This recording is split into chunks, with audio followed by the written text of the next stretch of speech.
Tom Woods Show, episode 2164. Prepare to set fire to the index card of allowable opinion. Your daily dose of liberty education starts here. The Tom Woods Show. Hey folks, if you've decided it's best not to have your kids educated by people who have declared war on you, then consider the self-taught Ron Paul curriculum. Instructors like me will give your kids an unfair advantage and an education you and I could only have dreamed of. But make sure you join through my link, because only there do you get my $160 worth of free bonuses. My link is ronpaulhomeschool.com. Hello, everybody. Tom Woods here. A little announcement to make. I'll give you the exact details in the coming, let's say, 2 weeks or so. But starting probably late next month, and by late next month, I mean end of August or early September of 2022, the plan is that one day a week, I'm going to have a co-host of the Tom Woods Show. And it's somebody you know. It's not a person, let's say, who's super well-known outside our circle. So no, it's not Ron Paul. But it's somebody, if you're a regular listener of the Tom Woods Show, you will surely know. And I think it'll make for interesting banter and lively conversation. Give the show more of a current events slant than I've had so far, because I like to bring people on who are going to talk about evergreen topics. Now, I violated that rule during COVID because we needed to talk about current events. It was crazy what was going on. But I like these episodes to be ones that you can listen to 5 years later and still get something out of them. Whereas if they're just about passing minutia in the news, well, they're of less value. I'm not sure why I feel this way, why I need the episodes to be evergreen, but I just like that I've got a record of having covered a lot of the major topics in libertarianism, a lot of the puzzles we have to solve, a lot of the controversies that, we're taking what a lot of people would consider to be an extreme side of. I like to make sure we have on record a Tom Woods Show episode on each of those topics that, as I say, can stand the test of time. But at the same time, I feel like I'm missing a little bit of a current events angle. If I'm producing this many episodes, I can afford now and again to talk about a little bit more of what's actually going on in the news.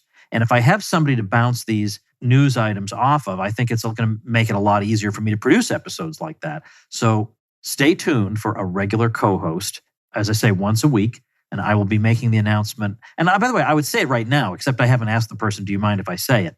So let me just ask the person first. But anyway, what I am going to do today is run through a few items that are in the news, because they struck me as I was doing my normal social media scans for the day. A few things jumped out at me. But even before I get to that, I want to say that the second I can grab Eric July to come talk to us, I'm going to do that. He's obviously a little bit busy at the moment, and he had a big deal going on at his warehouse today. But I am going to get him on the Tom Woods Show to talk about what's been going on. And I assume most of you listening know what I'm talking about. But just in case you don't, our old friend Eric July, who hosted the 1000th episode of the Tom Woods Show, who has been an opponent of mine twice in a row at both the 1000th and 2000th episodes in dad joke competitions, and he won both of them, doggone it. The fix was in, but he won them. He won them fair and square, I suppose. But Eric is a content creator of all sorts. He talks about libertarianism first and foremost, and he's great at that. He's a musician who's had tremendous success with his band Backwards. He's in the gaming and comic book worlds, and somehow he manages to do all these things well. It's very easy to do a whole bunch of things in a really crappy way, but Eric does them all well. And he just launched the Ripaverse, his comic book company. And we've got to be on the Tom Woods email list. You just got to. You can go to tomwoods.com and you'll see at the top how to sign up for that. But you got to get on that Tom Woods email list, because I sent out a mailing to my list just in case people weren't in Eric's social media orbit. The day he opened up his company and started his campaign for his first book, he was keeping track of the revenue as it was coming in. This was not crowdfunding. Crowdfunding is when you haven't created the product yet, and you raise the money and you use the money to go create the product. No, Eric poured his own money into this company. And so he's got the product on hand, ready to ship. So it wasn't crowdfunding, but it did give us, it was like in a way like the Ron Paul money bombs, except all you got for the Ron Paul money bombs was the satisfaction of knowing you were helping Ron Paul. Here you get a physical thing too. Not only are you helping Eric July, but you get a physical thing too. You get the book, and then he had some bonuses for people who purchased at different levels. And he had a lot of people who are haters of his in the comic book world who were predicting that his Ripaverse would be a flop. And not only was it not a flop, but by the next day, he had brought in $1 million. And a week later, he had brought in over, as I'm saying this, he's on the verge of hitting $2.6 million. So I would say that's proof of concept, given that his goal for this first go-round was $100,000. So it's an amazing, amazing thing, and congratulations to him. So I sent out a mailing to my list. I'm not an affiliate with Eric. He wasn't paying me for an ad. He didn't even know I was going to do it. But I just thought, this is a friend. He's got a major venture going on, and I am going to support him. And what I had planned to do that day was to send out a mailing, which I ended up postponing till the next day, about Connor Boyak's new American history book in the Tuttle Twins series for younger people, which is something we've needed for a long, long time. But when I saw that Eric's release was turning out to be a phenomenon, I said, I've got to let my people know about this. I want us all to be part of it. And we were, and it was great. It was great. So I want to bring Eric on to talk about that. What's that like? Going from vision to execution and not knowing what it's going to be like, stepping out into the dark, not knowing what to expect, how many people are going to respond to this. He apparently told somebody that it's going to be very, very difficult to get 10,000 buyers. And it turns out that was not difficult at all. And he happily admits that, yeah, he was a little bit off about that. So it's great to see good news. It's great to see success from somebody who is unambiguously in our camp and who's an all-around good guy. So congratulations to Eric July.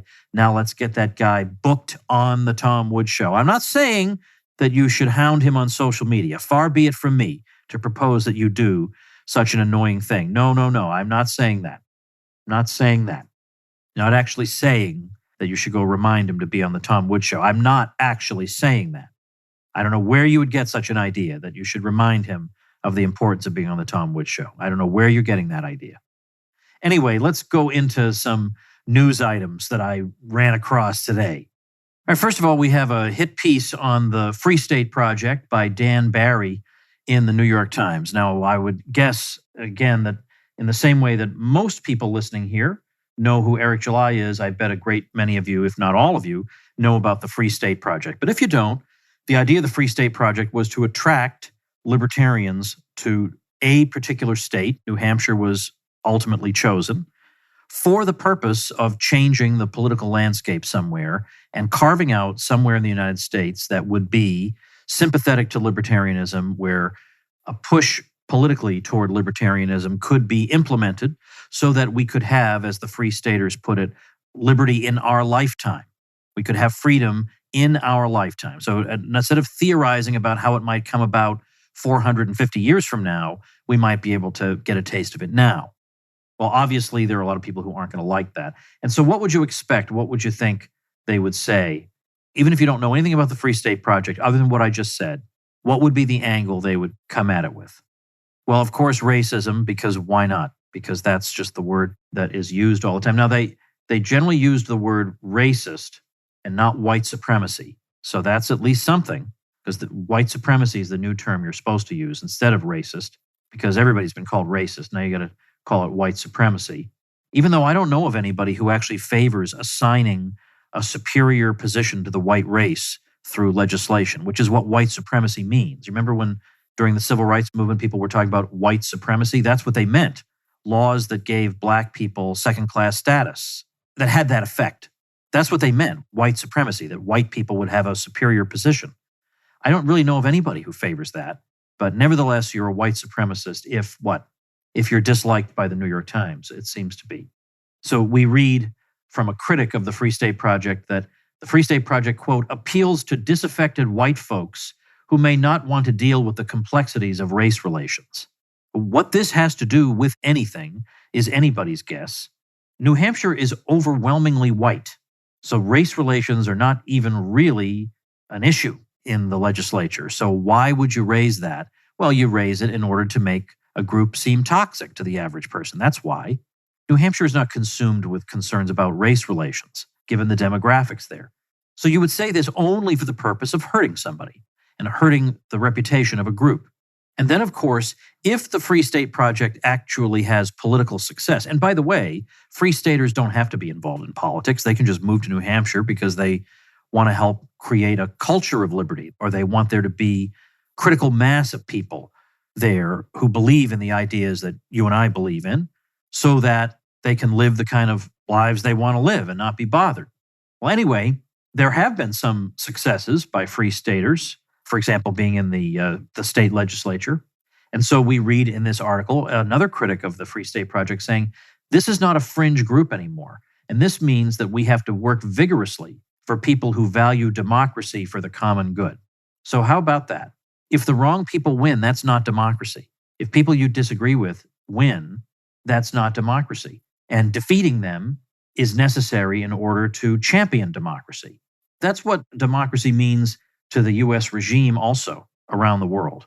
It always means that. It's democracy if the CIA's preferred regime is victorious, then it's democracy. Otherwise, it's tampering with democracy, it's a threat to democracy. Now, speaking of democracy, another item I saw today from the Pew Research Center. Here's a headline. Most people have confidence in Kamala Harris across 18 surveyed countries. Okay, interesting. Let's take a look at these 18 surveyed countries.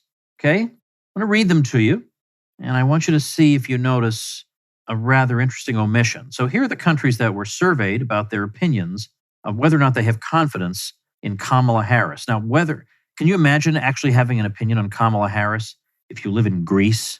Like actually, if you are following American politics in Greece to the point where you have an opinion on Kamala Harris, you are living one sad, maybe somewhat deranged life. That you would know anything at all about the vice president. Can you imagine knowing anything about the vice president of some other country or whoever, some second in charge person in some country? Could you imagine knowing anything about them, much less be in a position to indicate whether you have confidence in that person? Unbelievable, right? Nobody, who would? And yes, I get it that the U.S. is, the dominant country in the world, but even still, I would rather think you have enough things to worry about in Greece. So anyway, we got Greece, we got Japan, Singapore, Malaysia, Australia, South Korea, Israel, Hungary, Spain, Italy, France, the UK, Germany, Belgium, Poland, the Netherlands, Sweden, and Canada. Those are your countries in which people have confidence in Kamala Harris. Well-a-tea, perhaps I am showing my American chauvinism. My right-wing nationalism is coming through here, folks, but isn't it a little odd that the country she actually has authority over is not mentioned in this group? There is no reference to the United States. Because as it turns out, in the United States, the place where people are most likely to have some familiarity with Kamala Harris, 52% view her unfavorably, and only 41% favorably. Now, you'd think that would be kind of democracy right there. The country she's vice president of having an opinion on what kind of a job she's doing or whether they should have confidence in her, or whether they approve or disapprove. You'd think that would be democracy, and there'd be a lot of concern about that. But it's the wrong answer, so it doesn't count. It doesn't matter anymore because suddenly democracy doesn't matter anymore because the answer coming from the people is not what the regime wants or the media that is the lapdog of that regime. So we can, with a straight face, write an article about 18 places in the world that love her. And yet the same people who are talking about democracy 24 hours a day and how much they want to protect it don't mention about the voice of the very people she rules. Okay. Hey, folks, let's take a quick minute to talk about everybody's favorite topic, which is the American healthcare system, which we all know is kind of terrible. And that's because we're no longer dealing with a simple relationship between you and your doctor. Oh, there are all kinds of interlopers now, whether it's government or insurance companies. And the insurance companies, as you know, the whole system that we have came about as a result of government intervention in the first place. It's a mess. And CrowdHealth is a way of trying to restore market discipline and consumer sovereignty back into the equation. Now, CrowdHealth isn't health insurance. That's why it works. There are no deductibles, networks, complicated exclusions, or copays. You see any doctor you want, you pay the first $500 and submit any bills from there. The CrowdHealth community takes care of the rest. Here's how it works. You pay one low monthly total to fund your account. That's less than $200 a month for most people. 100% of your monthly contribution directly funds and reduces the healthcare costs of the community. And unlike insurance, you're not limited by doctor networks. CrowdHealth helps members shop for great care at a fair price, makes payments to doctors and members as quickly as possible, and negotiates on the community's behalf when unexpected bills arise. So it totally reverses the vicious incentives that got the healthcare system into this mess in the first place. Well, stop supporting the broken health insurance system with your hard-earned dollars. Join CrowdHealth today to experience freedom from health insurance. Right now, you can get your first 6 months for just $99 per month when you sign up at joincrowdhealth.com/woods. That's almost 50% off the normal price and a lot less than a high deductible healthcare plan. That's joincrowdhealth.com/woods. CrowdHealth is not health insurance. It's a totally different way of paying for healthcare. Terms and conditions may apply. Then how about this story? This one's kind of interesting. The Star Tribune out of Minnesota ran the following on Twitter. Dozens of protesters gathered outside the Southside apartment building where Minneapolis police fatally shot a black man 2 days earlier. That's what they say on Twitter, so you click on it. The headline is, "At March for Man Shot by Police, Emotions Run Over." And then you get into it and you find out that the man who was shot by police had been firing his gun into an occupied apartment where a woman was living with her children. So it's true there was a rally going on by people who were unhappy that a young man named Tekle Sundberg was shot and killed by police. Sundberg, incidentally, had been adopted by a white American couple from Ethiopia when he was age 4. Well, in the middle of that rally, somebody came along and kind of spoiled the rally, namely this mom who had been in her apartment at the time and has photographs of bullet holes in her front door. And so she came out to address the protesters, who then explained to her that this was not the time or the place for her outburst. Here she is, the victim of what happened, but this is not the time or place for her outburst. Right now, we're trying to protest the killing of this man. The police actually helped her. Her name is Arabella Yarbrough. They helped her escape with her children, and then Sundberg was shot after a 6-hour standoff. So that's the issue. They're claiming that if only he had gotten the kind of mental health attention he needed, if they had summoned mental health professionals, maybe they could have ended the standoff without his death. Yarbrough told a local television station, "I literally had 5 minutes to live while he had 6 hours to choose life or death." The police stated they did not want to kill him. So I'm going to play you a little audio here. This is Arabella Yarbrough going out and speaking to the protesters, which took some guts. I think a lot of people would not have the courage to do that. And to say, in effect, listen, before you go canonize anybody else here, why don't we try and review actually what happened here? So after shooting at a family in an apartment, and the word is that he'd been stalking the woman for some time, he refused to surrender. Yarbrough goes outside, tries to explain to the protesters what happened, how traumatic this was for her family, and you can hear the Black Lives Matter people yelling at her to shut up, calling her a liar. Now, nobody denies that this happened. There's no denial of this. Now, maybe the people at the time didn't have the knowledge of that, but if you don't have knowledge of something, you don't accuse somebody of being a liar when she seems pretty convincing that somebody was shooting at her through her door. And then it turns out that it actually did happen. We have the evidence for it. We have the photos. We have the police presence. We have the escorting her out. Matt Walsh's commentary on all this was, "Yes, it is terrible to think that in America, a black man can't even indiscriminately fire into an occupied apartment unit without fearing violence from police. We must march until black men can do whatever they want to anyone without any repercussions whatsoever." All right, here's the audio of Arabella Yarbrough speaking to or addressing the protesters. It was a terror. I'm sure it was a terror. This is not okay. You're alive. Shut up. You guys need to just let it go. Grief in silence. This is not okay. This is not a George Floyd situation. George Floyd was unarmed. He was unarmed. You're alive. Sorry. This is not okay.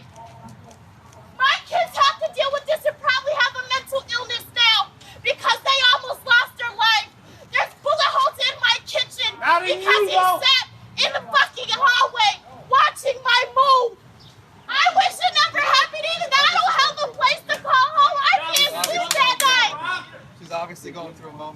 This is not okay. This is what they want to show on the TV. It's obviously going through a moment. This is not okay. Just go home. Go home. Because none of you guys knocked on that man's door to check his health. Shut up. He come to my house. What? Shut up, nigga. You're No, but you guys did not come. What do you He did not. You guys did not come and visit that man. This is not the time for the play. It wasn't. It don't matter. Get your ass. It don't matter. Get away from me. Get away. No, because you think it's okay to get in my kid's in the car. My kid's in the car. My black kid is in the car. He tried to kill me in front of my kids. He tried to kill me in front of my kids. Then finally, it looks like LA County is considering reinstituting a mask mandate. And it just depends on where the numbers are on July 29th. And as I record this, it is July 18th, 2022. But what do we call him? The COVID coordinator, White House coordinator, Dr. Jha. And he says people wearing masks indoors is really important and it really will make a difference. Well, I'll let you be the judge of that. I do have an episode on that. The definitive episode on this topic is number 2051. So tomwoods.com/2051 will give you what you need to know about that topic. But whether or not the mask mandate is actually brought back there, or whether or not we actually have these things formally in place, there still are, in some patches of blue America, people who are, even at this late stage, addicted to them, regardless of their general uselessness or otherwise. And I want to share with you just a few little tweets from a Twitter follower of mine, Laura Fagan, who was noting something in San Francisco. I bring this up because in my newsletter the other day, I wrote about this and I said, in my School of Life program, we spent a little time talking about relocation. And at that time, I was thinking primarily COVID-driven relocation, that there would be a lot of people interested in getting out of blue states because the COVID thing would just never end, or it would take too long to end, or there were too many employers demanding the shots or whatever. And then, the restrictions started to get lifted, and I thought, I wonder if that time was well used. But of course it is, because you never know when these things could come back or what the next crazy thing will be. But more than that, you're still surrounded by crazy people. Whether or not this stuff is formally implemented, you're still surrounded by people who act as if it is and who want you to act as if it is. Not to mention, in some of these blue places, you're surrounded by people who were very, very happy to ruin your life, to see your life ruined, your life and your career. So I don't think that was a waste of time for me to spend time bringing in experts on relocation and good places to live and how to move there on a budget, stuff like that. That was not a waste of time, because even if the formal restrictions are lifted, you can still see why you would want to leave. You can have plenty of reasons to leave, not all COVID related, but some of them still COVID related, the psychosis that has overtaken so many people. So here's Laura Fagan. She says, yesterday, while waiting for a bus in San Francisco, a woman approached and insisted I put masks on my kids before we rode the bus with her. When I flatly refused, she chased us around the bus stop trying to take pictures of my kids until I threatened to call the police. This woman was double masked with a filthy surgical mask on top. Earlier that morning, a man at a coffee shop yelled at my kids and me for sitting at a table within 6 feet of him, accusing us of breaking San Francisco Department of Public Health guidelines. He had a laptop and was presumably going to stay a while. In both instances, we were completely minding our own business and not breaking any rules, as arbitrary as those have always been. And in both instances, there were plenty of groups of adults around, but only my kids received their scrutiny and ire. So that's life in San Francisco for families, she goes on. When not dodging the mentally ill and drug addicts, you have to dodge the targeting of the self-righteous and self-appointed COVID police. Great job, everyone. Now, I say this not to dwell on bad news. I'm not deliberately trying to dwell on bad news. In fact, in my newsletter, 3 days in a row, 3 out of 5 last week, was all positive. It was all good things to be encouraged by. But it's important for us to realize just how deeply this whole phenomenon has affected so many people and how much it's broken them mentally and how much this affects innocent people like this woman and her children. Her children are growing up in a world where they are coming to think that it's kind of normal for there to be a certain minority of people who are psychotic and make crazy, unscientific demands of you and are belligerent and hostile and self-righteous. And they just think that's normal. Now, I suppose we've always had people like this, but boy, they haven't been given free reign over society before. So we can't forget this or just move on. We've got to get this right. We've got to make sure that the correct understanding of this prevails. That it's not a matter of, well, some people were just extra careful and other people were reckless. That is not the story of what happened. That is absolutely not the story of what happened. And not to mention, nobody who's a psycho about this, nobody thought Florida would do as well as it did. Because when you adjust for age and you look at Florida within the United States, you cannot pick out which state Florida is. It's among the bottom half in terms of how bad its health outcomes were. It should be number one, but yet it's in the bottom half. Now, if I had asked people in 2020, what do you think will happen if Florida does what it's planning to do? What do you think will happen? Well, I bet a lot of people would say, oh, it'll be number one by a long shot. Then it's well into the bottom half, and they're still psychotic. It has affected them in no way at all. And yet they would have to admit, if you cornered them, that isn't how they would have predicted it would come out. But it doesn't stop the self-righteousness. Now, if we need to find some consolation in all this, that consolation is that there are now more people than ever who will never trust the establishment ever again, and who are willing to consider all kinds of possibilities, who are willing to consider ideas they would have dismissed as crazy fringe ideas just 2 years ago. But now they're all ears. Now they're all ears. And we have to find those people and connect with them. Because while they tried to convince us that we're all in this together, the we who are in this together are those of us who are awake through all this, who saw through it all, and who realize that this is but a subset of the establishment's worldview, intentions for us, and just a sampling of how sinister they are. And those of us who see that, we are in this together. And by this, I don't mean a pandemic. By this, I mean we are governed by people who do not have our best interests at heart, if I may put it extremely mildly. And yet, for some reason, they have commanded the allegiance of a huge number of our fellow countrymen. That is a terrifying situation to be in. And you and I who see through it, we're in this together. We are in this together. That's the in this together part. I would, of course, like to welcome you into my censorship-free private group that has kept people sane all through COVID and long before that I reserve for folks who help make this show possible. It's called the Tom Woods Show Elite. And if right about now you could stand to have some sane friends, and people in this group are just friends you haven't met yet, sane, intelligent, engaging, interesting, we're all waiting for you inside the Tom Woods Show Elite. So if that appeals to you and you like what I'm doing here and you want to support it, then you get this as one of the many benefits of being a supporter. So check it out at supportinglisteners.com. I know there's no link right in front of you. Like if I were emailing this to you, you could just click on it. Whereas you're hearing it through audio, you have to go to your device and type it in. But I know you'll go that extra mile for old Woods here. Type in supportinglisteners.com, check that out, and I will look forward to welcoming you inside. Thanks for listening, everybody. Become a smarter libertarian in just 30 minutes a day.